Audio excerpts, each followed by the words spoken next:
The forward assist now is an interesting part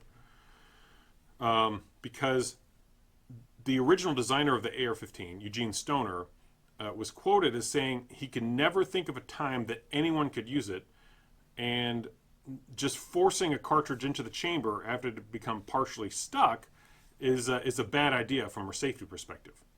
Now, presumably he meant that you might cause an out-of-battery explosion if you really jam a cartridge in there that doesn't want to be seated in the chamber without a massive amount of force. It's interesting because, in hindsight, those concerns did not turn out to be valid. Because here we are in the 2020s, we have 60 years of experience using the forward assist, and in practice, the forward assist is not a part that tends to break, and it's turned out to be a fairly important addition to the rifle, and also the armed forces incorporated training on its use just as standard operating procedure, mainly to address the occasional problem of the bolt not going completely into battery.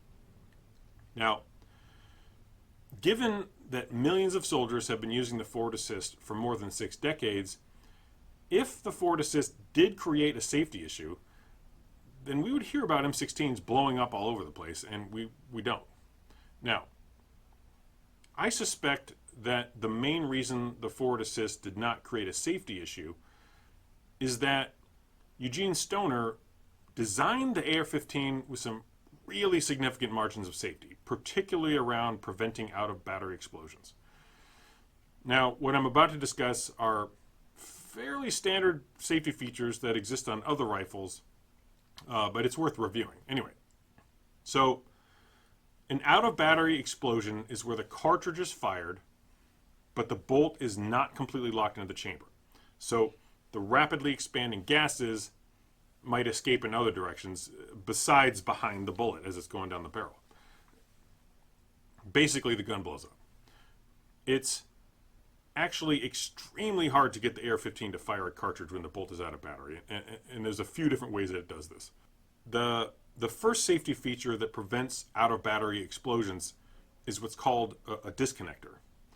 On military rifles, you have both an automatic disconnector, also called a sear, and a semi-automatic disconnector. Now, I'm not going to go much into detail about what they do, but basically they prevent, or at least reduce the possibility, of the hammer from riding directly behind the bolt carrier as it's moving forward.